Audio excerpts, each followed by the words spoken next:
What's up, everyone? Welcome to Level 7. It is time for another episode of the Agents of Fandom podcast. I'm your host, TJ Zwarich. And we got a fun day ahead of us talking a little bit of Gen V. I feel like host TJ Zwarich. Wow, laptop on making some noises on me. That freaked me out. Sorry about that, everybody. But we got a fun little day ahead of us. I feel like last week was such a jam-packed week where we're either covering a bunch of stuff in one show or having a bunch of different shows every single day. And now we kind of just have a little bit of time to relax, time to hang out and chat a little bit about Gen V today, but we're in no rush. We'll get to it.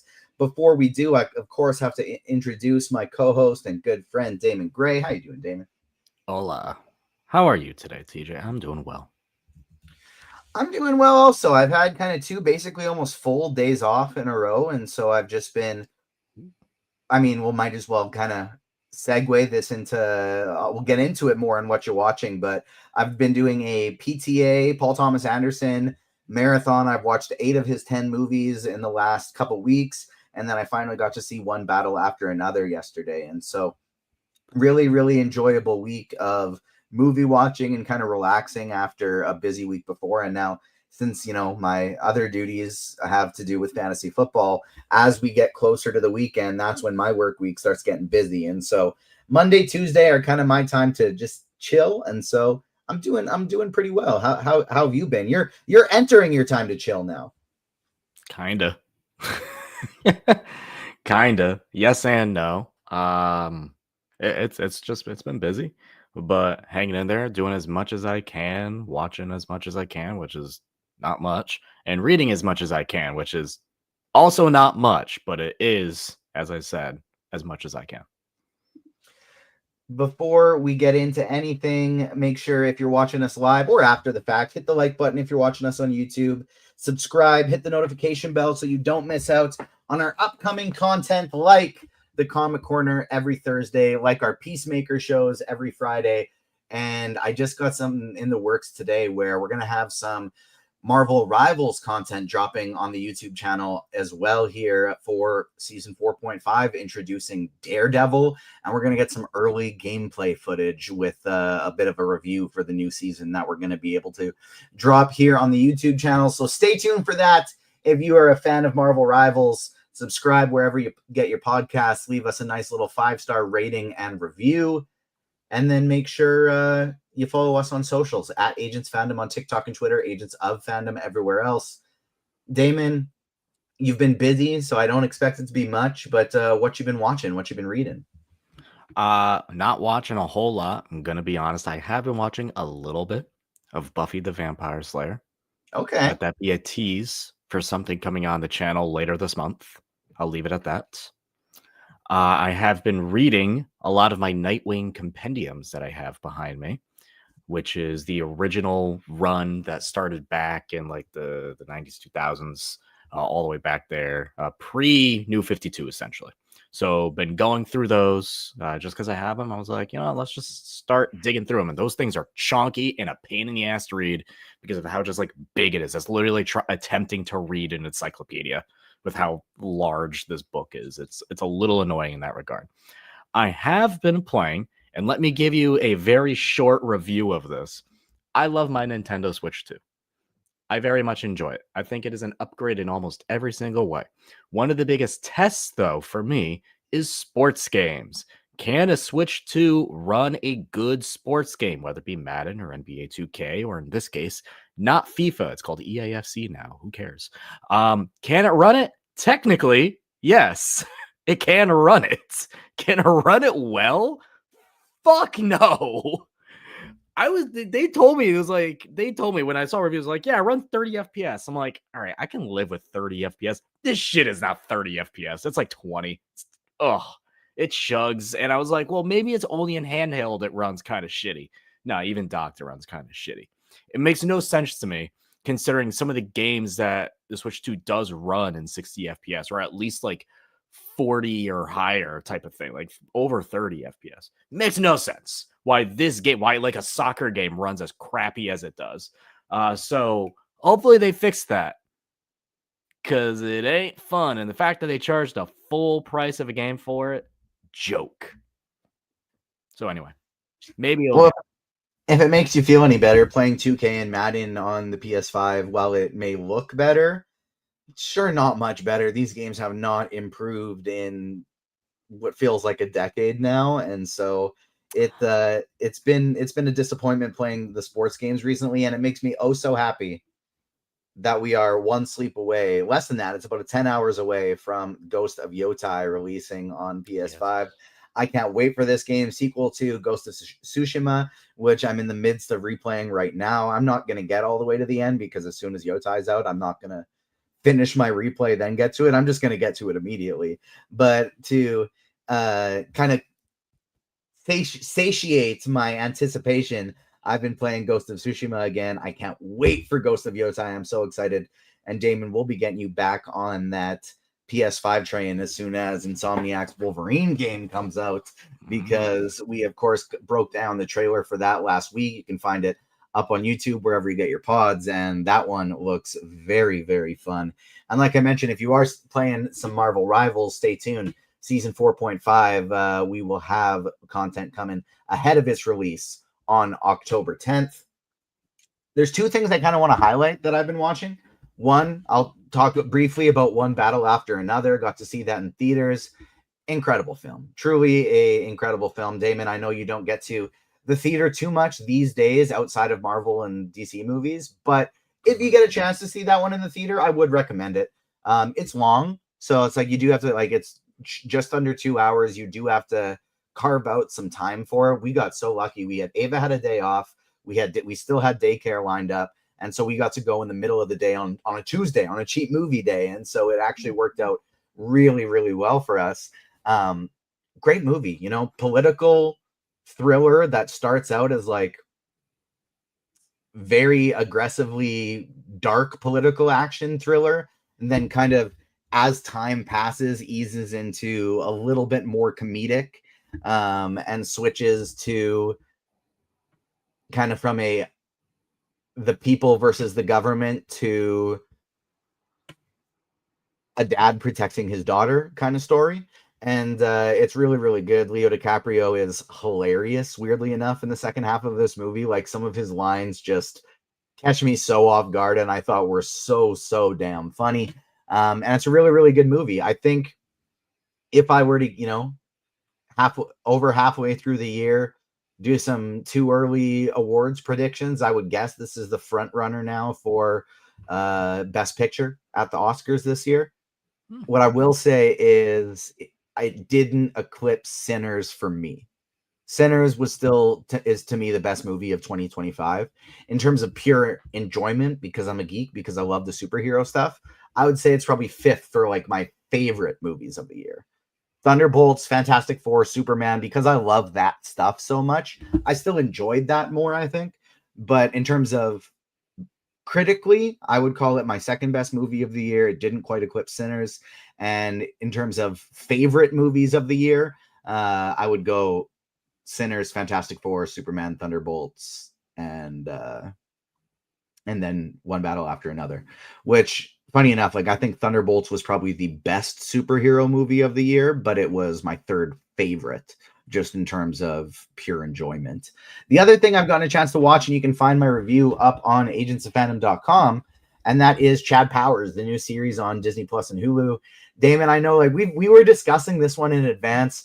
I think we were both worried because it kind of felt like it could just be hey, there was a sketch about this guy called Ted Lasso, and people thought it was really funny, and it went viral. We turned it into a TV show. It was incredible. Let's try and do that again, make a lot of money. It felt like it could be that. I'm happy to report it's really good. It's absolutely hilarious. I've been watching a lot of Glenn Powell stuff recently, and I've been becoming more and more of a fan with each thing I've watched. And shout out friend of the show, often co-host Rachel Leishman, who, double shout out to Rachel, because Rachel is now the editor-in-chief of the Mary Sue. So I want to give her a big congratulations for that. And then she also just got to interview her boy, Glenn Powell. She got to talk to him for Chad Powers. And I know that's been a bucket list thing for her for a while. So a double shout out for Rachel. Big week for her. But with each thing I've watched, I've just loved Glenn more and more, and I truly think this was the best comedic performance so far of his career. And he's had some good ones, but he's just absolutely hilarious in this show. The writing is really good. Michael Waldron is the series creator alongside Powell on this one. Of course, longtime MCU writer Michael Waldron. It's really good. I have one pretty big complaint, and other than that, no complaints. I'm watching this show and I was thinking as I'm going along, this is a 10 out of 10 series. It's hilarious. It rivals the studio for the funniest thing I've seen this year. I haven't seen the rehearsal. I'll asterisk that with I haven't watched the rehearsal, which I've heard is just absolutely incredible. But rivals the studio for for the funniest thing I've seen this year. And then it just ends. It's 6 episodes. It's a 6-episode season of television. It's not a limited series. It's not a half season. It's marketed as a full season of television. And genuinely, it ends on a mid-season finale. It seems like we should be getting the second half of this season after maybe a month break, because it doesn't wrap up. I don't want to say any of the story because it wraps up some things, but it basically just ties up one loose end and then leaves everything else open for, all right, on to the next half. But we don't know when that's going to be. It hasn't been renewed yet. As far as we know, production on season 2 hasn't been started. I would have to assume season 2 is written in its entirety because this is a half of the story. It's truly just half a story. It ends and you're like, wait, but what's next? And so it was heartfelt, emotional, hilarious, but a big complaint for me that it was the 6 episodes were nowhere near enough for this to be called a season television. It should have been minimum 9, probably 12, 13 in that kind of range. Anything else you want to touch on in the what you're watching segment, what you're reading, and before we make the transition to Star Wars Visions? No. Usually I like to do a little Whatcha listening to as well. Shout out Dying Wish with a great new album that they came out that you will probably have absolutely no interest in listening to. But I know a lot of people are very excited about a certain Blondie releasing an album tomorrow. So Mazel Tov to everyone celebrating that in about 24 hours. Heck yeah, you'll be listening to the new album. I'll be playing Ghost of Yotai, and we'll both. Well, I will not be listening to that new album, but someone will be. Oh, somebody will be. Shout out to the live chat joining us right now. We got Jam, we got Sean, who wasn't able to join us because he still hasn't seen Gen V, but we love him anyway. And we got Brandon hanging out right now. Let us know what you've been watching. Let us know the type of stuff that you've been tuning into recently, whether it's TV, whether it's movies. If you've seen Chad Powers or One Battle After Another yet, let us know your thoughts. And if you're not live with us right now, you're joining us after the fact, hit us up on socials at Agents Fandom on TikTok and Twitter, Agents of Fandom everywhere else, or leave that 5-star review and let us know what you've been watching. Jam's watching the latest season of Pokemon on Netflix. Damon, when have you watched up to in terms of Pokemon? When did you stop? When did I stop? Hot minute ago. Probably the XYZ era. Because that had some of the best animation. I still loosely kept up with it as a huge Pokemon fan. I kept up with it, obviously, with Ash winning the league and everything finally after decades upon decades. And now it's a whole new set of characters, and they're just going around Paldea and doing things, which is fun. It's been a while for me. I too kind of kept up with things and was excited to hear Ash finally took things down, but I want to say Hoenn is probably the last thing I watched. Golly. It's been a long time for me. Basically, when I stopped playing the games, that's when I stopped tuning into the show too. Here's a question and for now you. I've Ready? restarted playing the games. What'd you say? Here's a question. You ready? Yeah. Which season has the best theme song? I don't know that it's the best, but my bias and nostalgia can't outweigh Indigo League. Okay. I was gonna say nothing gets better. Nothing is better to me than I want to be the very best. So the original. Okay. Yeah. So the original. Yeah. Yeah. That it just that's when my fandom was at its highest, and so that's when I don't think anything can beat that for me. Okay. The Johto theme. Peak. Peak, peak, peak. All right, now let's hear your singing of it. Absolutely not. Saving my voice for later tonight, don't you worry. Let's transition into Star Wars Visions. We got a new trailer for season 3. What did you think of the trailer? Are there any of the like specific shorts from we saw the trailer that stand out like, wow, I can't wait for this one? Or are you just looking to dive into the series as a whole? What are your thoughts on, the kind of non-canon, different studio style of shorts we get with Star Wars Visions? I've always said why not? It's a fun time. They're visually stunning. They're masterpieces at moments. It's really cool to see different studios, different creative teams just take their entire twist on what a Star War can be and not have to worry about canon or anything. You can just dive into it and maybe, just maybe, and we have seen this before, get some spin-offs from some projects as well from that. So the one that's always stood out is like the Ronin. I think was like the very first episode of Visions when it came out in season 1, and they continued it. They even had like comics that continued the story, not just retold it, but continued that story, which is cool. And I think visually that may be one of the most unique things, just because it's a complete black and white world, but the only color you see was the red lightsaber. Seems like in this trailer we may be getting a blue lightsaber in that world, which is very cool. So yeah, it's got to be that. But I just love the visuals of it. I think it's super fun, and why not? Like if we're never gonna get like a what if Star Wars stories of like what if different things in Star Wars canon went a different direction, this is a cool way to kind of do that idea.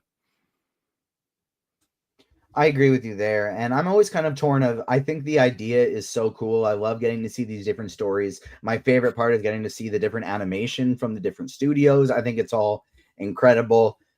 I am just so invested to the, Star Wars canon story at large. So it is always one of my favorite things when getting to see a new Star Wars project, even like especially playing the Jedi Fallen Order games. I'm always just so interested in like, okay, what will I find out?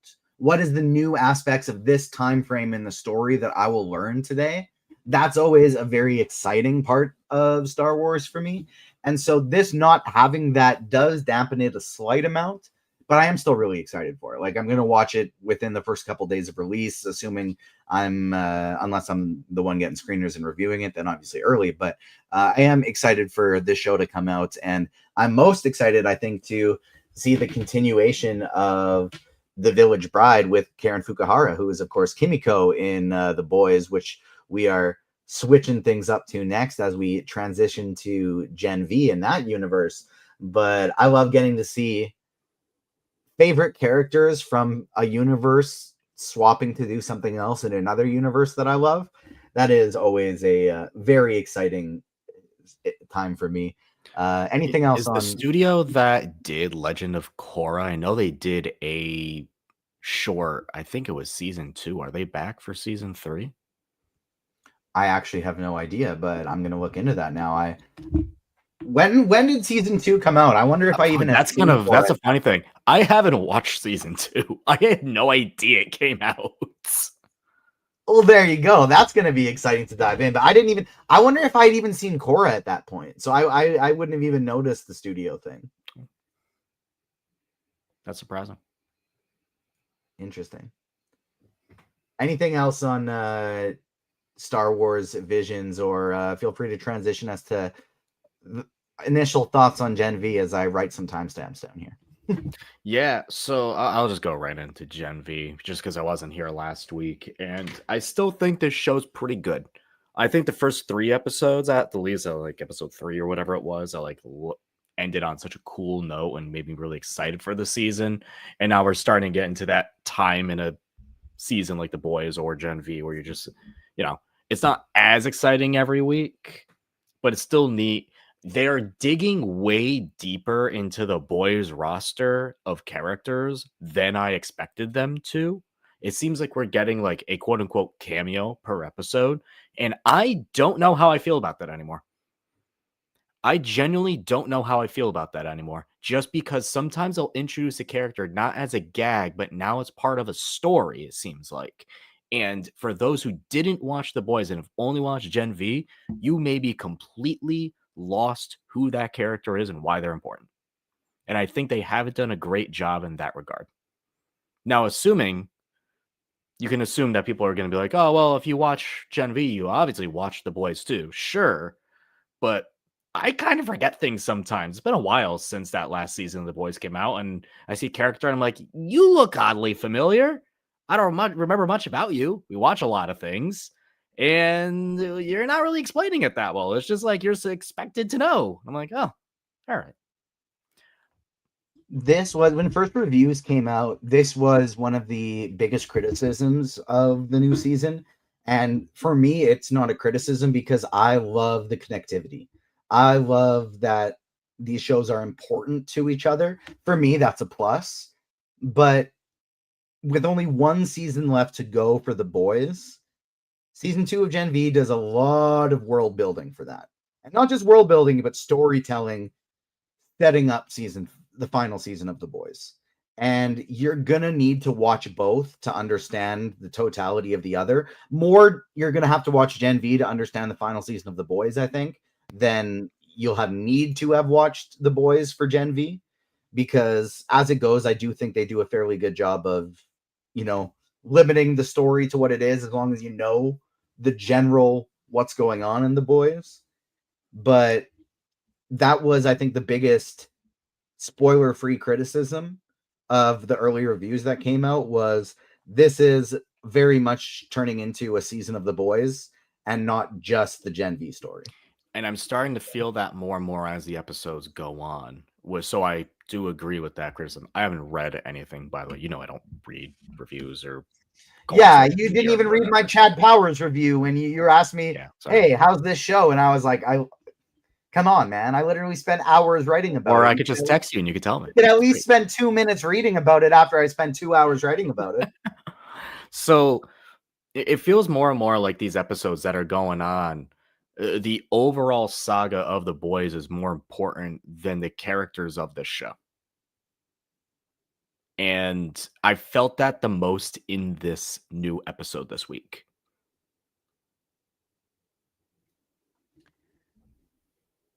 I don't want to counter that, actually, because I feel like we should revisit the discussion after future episodes.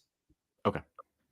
Because I don't necessarily think you're wrong, but I think there's a secondary point to that is going to come up that is very, very crucial, but I don't think we could dive into it yet. I do want to attempt a brand new segment today. Oh Lord. I've had 2 segment ideas that I'd like to add to the show for a while, cooking around in my brain that I think could be a lot of fun. And one of them is still in the works. The second one, it's more exciting. The second one's a lot cooler. It's a lot funnier. It's a lot better. It's bringing in a very talented friend to do something with us. But the first one I want to introduce today, it's silly and fun. It probably won't be good. That's all I'll say. Probably won't be good. What I am introducing, and it'll probably get better, but what I want to introduce is something called the retro recap. So we don't have to spend a lot of time going into this is everything that happened in the season we're covering. This is what happened in the last episode. This is what happened in today's episode, depending on how we're going about the breakdown.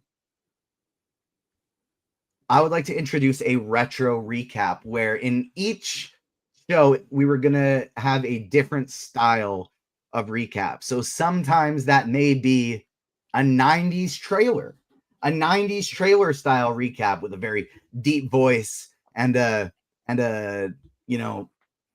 caramelly, I don't know how to describe it, but very deep, caramelly. Intense, caramelly voice. In a world, I know what you mean.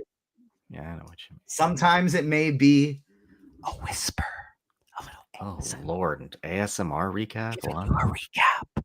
Oh God, no one wants that. No. Probably no one wants that, but it might be Ugh. fun to do it Ugh. once. Today, I will do the Gen V recap for us in the style of something I have to bring up every single time we're on a show. I got to mix in Avatar The Last Airbender or Legend of Korra in once. You already did it, but I still got to do it once. And so today, introducing the retro recap, we will do the Jeff Bennett, who plays a voice actor who plays the role of Shiro Shinobi in Legend of Korra, who does all the recaps for those episodes. And if you haven't checked out the Legend of Korra, He's the ring announcer guy. he's the ring announcer guy, and he does the recaps for the episode. It's very 1920s newscaster, transatlantic style accent. Now, here's the problem. Mm-hmm. I don't know how to do a transatlantic accent. I'm not a voice actor. I don't know how to do these things. So you're probably going to hear me accidentally transitioning from 4 to 5 different accents as I do it. But hopefully we get better at the ones that we're going to keep in the rotation. In the meantime, we're just going to test them out. See what sticks, see what doesn't stick. I've been told I can do like a pretty good Bruce Buffer impression. Like the real life ring guy who does boxing stuff and UFC stuff.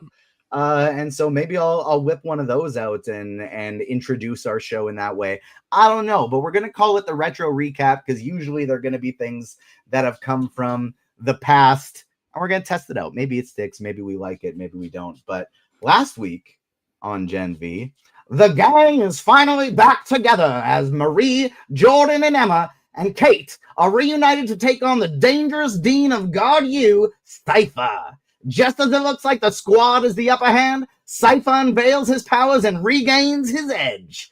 With their quest for truth back at square one, the Guardians of Godolkin must pick themselves back up, set aside their differences, and rally together if they have any chance to stop Cypher. That was your first retro recap. Damon, how did I do? Very, very Brooklyn. Okay. Very Brooklyn. Not that I expected. I'm not gonna lie. I expected that to be so much worse.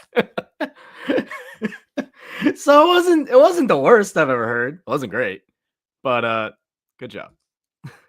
Thank you. I'll take it. I'll take that very much. We'll adjust it with some different ones, but maybe we'll bring back the Shiro Shinobi. Shout out to, for that specific one, I got that idea from the Braving the Elements podcast with Janet Varney and Dante Bosco. Every episode they cold writes Janet Varney will write a recap for their guest to cold read in that style for what they're going to be talking about that episode. So that is the first one we're going to throw out there, but we'll try a different retro recap each episode. Give us some notes. Let me know what you think. Leave us a review on Apple Podcasts. Hit us up on socials at Agents Fandom on TikTok and Twitter, Agents of Fandom everywhere else. But Damon, let's dive into the spoilers of Gen V Season 2, Episode 5. I feel like we can't talk about the beginning of this episode without talking about the end of Episode 4. And that's why I wanted to recap Episode 4 and not 5, is because that kind of felt like the first act of this season ending, where it's like we're all building towards, we got to find out his powers, we got to find out what he can do. Oh shit, maybe he doesn't have any, maybe he's just a human. Oh fuck, he's even more powerful than we thought. We're back at square one. Yeah, I mean, look, I think it was a couple weeks ago, I was on board of the train of saying that Cypher, it would be cool if he didn't have powers and was just human and all this stuff, and turns out it's quite the opposite. This man is very powerful. He has the ability to essentially control people, straight up control people by, don't know really what yet, like whispering into an ear type of scenario, but they fully like confirmed that when he takes you over, like you're still conscious of everything going on, like you're essentially in the back seat of a car and someone else is driving, but you're the car. And it's like, that's a terrifying thought, right? So it makes him a fascinating villain. It makes him a very dangerous villain. And there's a part of me with him that I'm trying to figure out his motive, which I guess is kind of half the point of the show right now, is trying to figure out his motive. Like, clearly he's not like a good guy, but if he's going after him, maybe like he's doing all of this just to take out Homelander, like enemy and by enemy scenario. But the way he's clearly doing it with this whole prison system that he has is quite messed up. I am just so appreciative of the YouTube chat right now, complimenting my recap, and I can't wait for when we start covering Avatar: The Last Airbender stuff. When we're doing our weekly show one day for Avatar: Seven Havens, we'll just do that every episode. Every single episode will be the Shiro Shinobi. But I'm like, Cypher is terrifying, man. Shout out to Hamish Linklater, because this is like genuinely terrifying character, and like one of the coolest, I think arguably the coolest non-Homelander villain in the Boys universe. Like, I can't remember her name, but the woman who was quite literally a Nazi. She was more like, that was just like crazy. Yeah, it was crazy. It was crazy for sure. But like, I believe we're going to be seeing more of her, aren't we? In that prequel show with Soldier Boy. Maybe. Isn't she in that one? I can't remember. I can't remember the timelines of it all into what's going on in that world. Into Bot like the Rising, of like all these other projects. Yeah, The Boys Mexico. I will watch them all when they come out, but I don't remember what spinoff is from when, if I'm being fully honest. I got a question for you. Mm. If I betrayed you and I left you for dead, I kicked you off the Agents of Fandom podcast. Like, I changed the password so you couldn't access Comic Corner. I took you out. We got drunk. You booked the karaoke room, and then I left for you to never ever see me again. Gasp. And then months later, I call you and I say, Damon, I'm in jail. I don't need you to bail me out. I need you to break me out. What is your response? But here's the thing about that, TJ. Kate never called. They just did it. No, that's true. That's true. You find out via mutual friend. Brandon in chat gives you a call, and he says, Damon, TJ is in jail. We can't afford bail. He did a crime. He wasn't accused. He was accused of a crime he didn't do, and so he's in jail. But we can't afford bail. Will you come with me to break him out? Sure. If I was in these kids' shoes with Kate, I would do what they did. Just because in all of those circumstances, like, there's very clearly a fairly evil person, like, running amok with all this, right? So, I don't blame them for what they did. I mean, I'm with Kate at the same time, because, like, would you not be shocked? Yeah, I'd be shocked too that these people, after like after everything that happened with them over the last few episodes, I would not be shocked. And I am surprised at the same time, which is a really weird thing to say. But what was I trying to get at here? I think it shows how I won't want to say close, because season 1, they all got very close. But what I will say is it shows how dire the situation is. Because when you bring in Cypher and everything that he knows, doesn't know, and everything he's trying to do, it's terrifying. And they have to figure out what the hell's going on. True. Because everything with him, like, it's very clear, everything with him is a test. Quite literally, like in a school scenario or within a prison, everything is a test. So it's hard to tell whether you putting yourself into a situation is something that he almost predetermined of you going into. It's like, oh, like, he knew they were going to go into the prison. We'll get to like how that whole thing ended later. Or he knew that they wouldn't go in, and what would he have had planned elsewise? It feels like he's always like 3 steps ahead, which is not just like his power that it's like scary with him, but it's the fact that like he is several steps ahead at every given moment. So no matter what they do, it feels like they're always behind. Well, we do find out why at the end of this episode, how he is able to be steps ahead like that, in addition to his own intellect. But we will get to that. What did you think about this episode sort of reintroducing a Sam B plot? Because Sam is a character that's been pretty heavily sidelined through the first like bit of season 2 so far. He had a very big emotional arc, and like you felt terrible for him throughout the entirety of season 1 until he turns dark at the end. And then he's just kind of been backburnered a little bit this season. What did you think about the B plot this episode of him returning home? Not really that interested in it, I'll be honest. Just because this has been introduced so late with Sam, and we always known he's, quote unquote head case.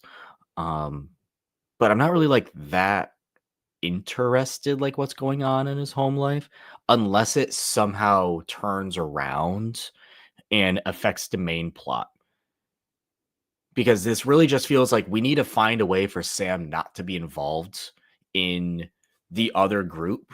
So we're going to have him do this so he doesn't impact anything that's going on over there and make it messier, or he's so overpowered with his powers that he's able to just wipe the floor. It feels more like this is like kind of like we need to put quote unquote Superman out in space while the crazy thing on Earth is happening. So the crazy thing on Earth can happen. That's what it feels like. Yeah, Sam would be able to bust through too many doors, and so we need to get him out over here. That does kind of make sense. I see what you're getting to there, and this was something interesting. Like I was writing my review for Gen V season 2, and I'd kind of forgotten to mention any of the Sam spot and how he had been sidelined a little bit. And it wasn't until Garrett pointed it out to me that I was like, oh yeah, that is a good point. But it's because like you, I just don't really care about his story that much. I thought what we got in season 1 was interesting, but I kind of viewed that as like a conclusion to his arc. And because season 1 was his story. Yeah. So he had his story. And now we're continuing it a little bit to the side, but I'm more interested what's going on with Maria and Kate and like the whole gang. Like I'm more interested what's going on over there and what the hell this school is intended for, and what Cypher. I'm more interested in what Cypher's intentions are. Like, what is his plan? Is he trying to make the next group of superheroes to take down Homelander and Vought? Is he trying to make it a full super powered, like controlled world? Like, what's going on? And the fact that she's able to control blood, very specifically able to control blood, and that's so important with like the Vought serum and all that stuff. It makes her like I'm more interested in that. So whenever like the boys stuff starts trickling in, I'm just like, I don't care about that. But I'm sure it'll all tie together. What did you think of the addition of the polarity arc, which I have to assume is kind of how this is part of the adjustment of rewriting things due to Chance Perdomo's tragic death and having to take Andre out of the story. I feel like having his dad just kind of play this role is probably like a substitution for something Andre was going to be doing with his powers in the first one. And like that this was the adjustment that they made. But I feel like I was happy to kind of get we see him starting to like pick his ass up and do something in this episode. And I enjoyed that. I don't feel like there's like a ton to like analyze, break down on it, but I was happy to see polarity get back in the game here. Yeah, no, I mean, same, because you have to circle back to that because he had been a role earlier on, and he's trying to also figure out what the hell's been going on with Cypher. Again, figure out what happened to his son, and he found that out this episode, and he found out a little bit of what Cypher's power is. And also, the way that scene ended with Cypher like stabbing his own hand and just walking away from it. I'm like, bro, what are you? Like, what are you? That part like blew me away. I am so interested I wish we had a couple guests for this episode, but not even like for the entirety of the episode, because I'm happy to just hang out. This is nice. This is intimate. This is quiet. It's chill. But I'd love to just get like a panel of takes of what is this dude? What do you think what is the extent of what he can do? He seems a little bit like Kate, where he can tell he's like whispering to himself whenever he's using his powers, it seems like. So he can very clearly, like, he's almost like a puppeteer is how I'm gathering it. His veins pop out a little bit. That's what I'm seeing here. Almost not like a Charles Xavier, which is funny. It would be very Charles Xavier for him to be like a psychic and to get into people's minds. But Xavier is not really like able to completely like telekinetically control people. But I guess you make that, you up it by 50 and you make a very, very evil Professor X. And I guess that's what we're going with here.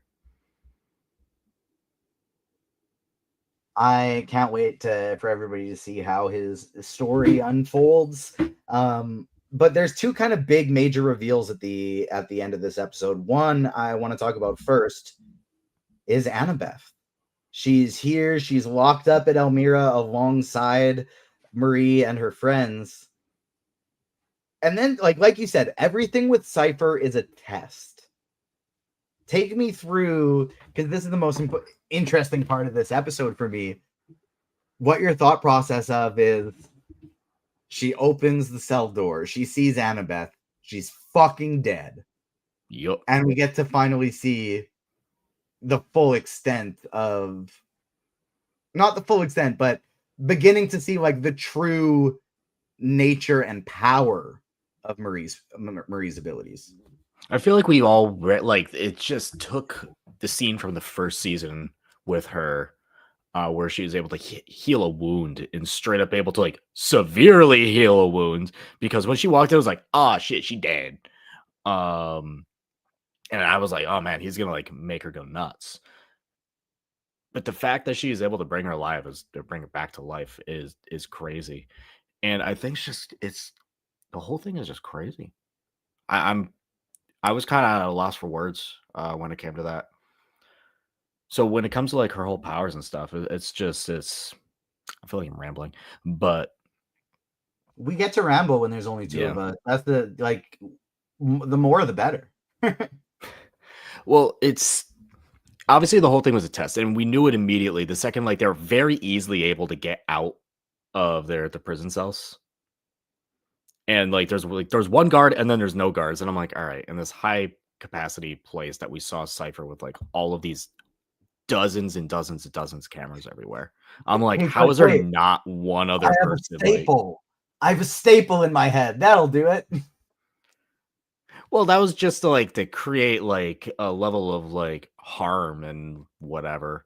Also, what they ended up doing with Case Powers, I think, is actually like hilarious. I've complained before in this show about how they do shocking things just for shock value, and it doesn't add to the story.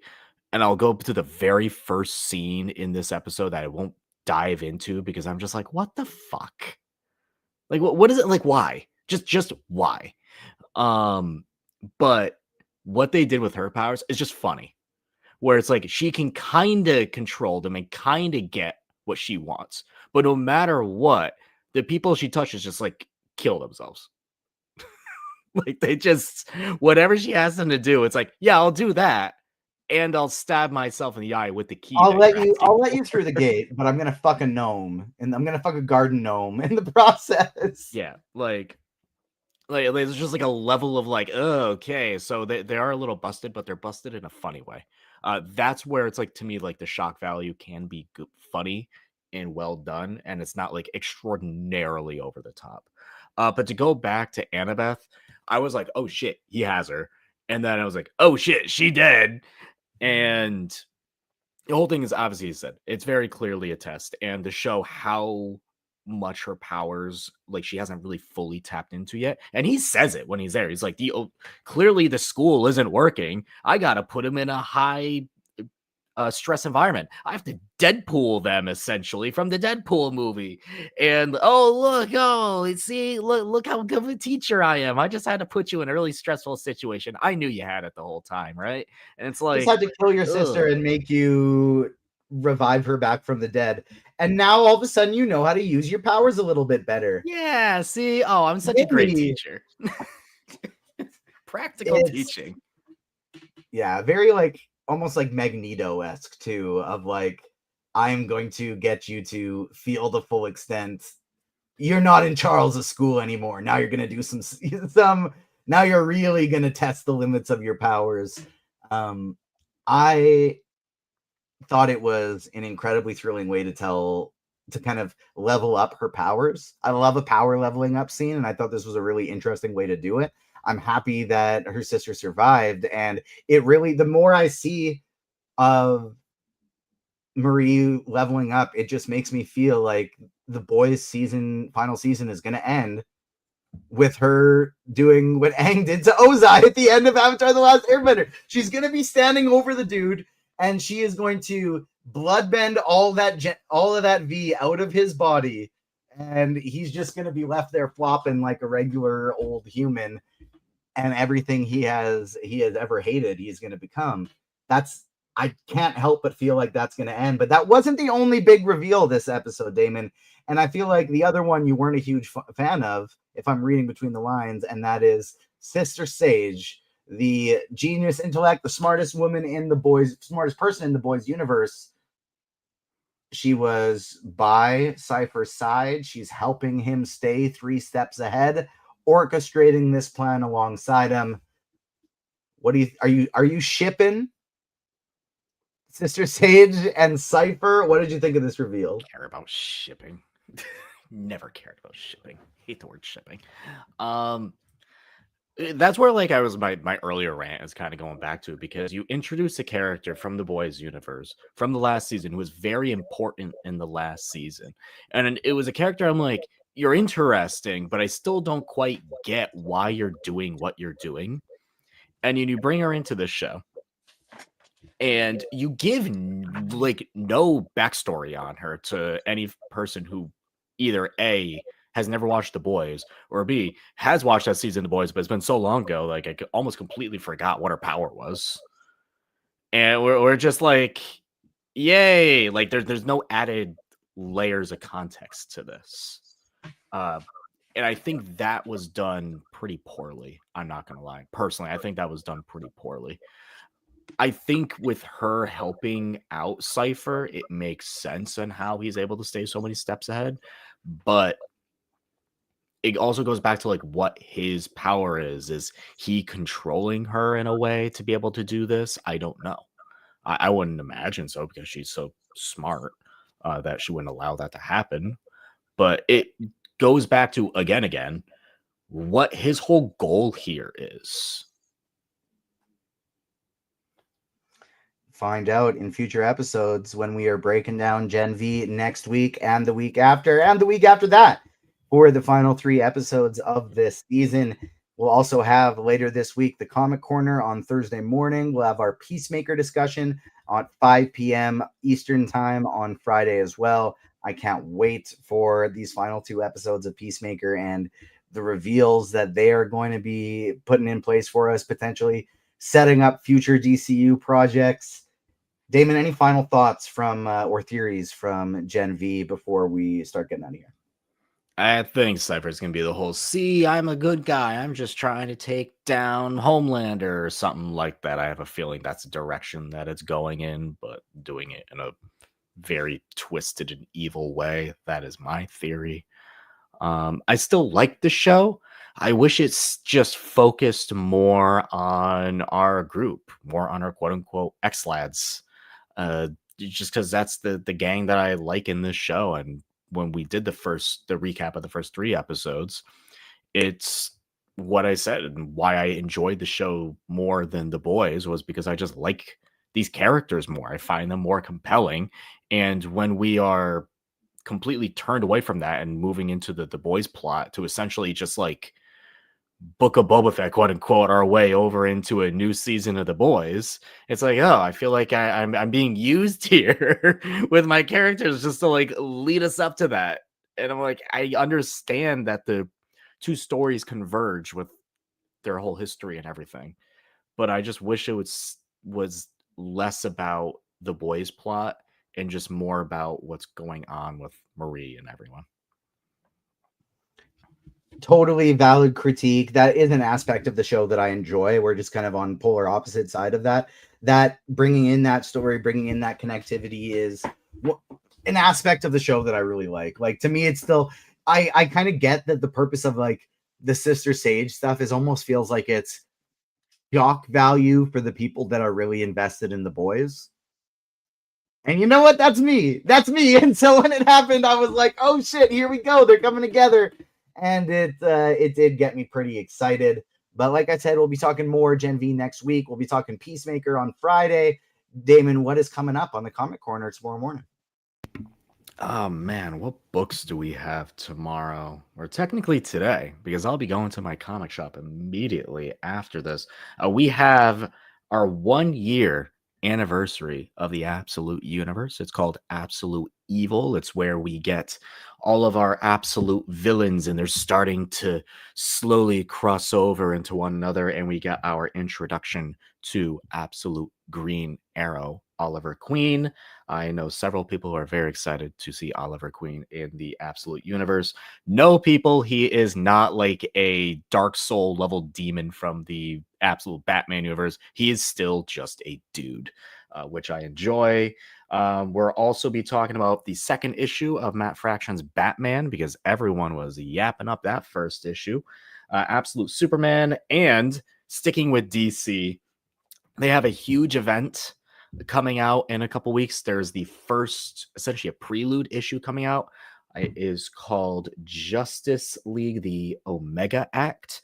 If you have not heard, there's a thing called DCKO, which we are putting a lot of DC characters into a huge bracket style tournament. Winner gets to essentially try to go after Darkseid. Who's going to be the winner? We'll find out. It's going to be Lex Luthor. I think that premise sounds fun, and I don't want it to be Lex Luthor, but I love a tournament of power. It's going to be Lex Luthor. I know you're not a big Dragon Ball guy, Dragon Ball Z, Dragon Ball Super. I love a tournament. I love putting all of the characters from our show, pitting them against each other, and letting us find out who is the strongest, who's the best fighter, who's the most powerful, who's the smartest. I am an absolute sucker for that kind of thing. I'm interested in that. Let me get you the matchups real quick, because they're actually quite fun. There's a lot of them, but they're actually quite fun.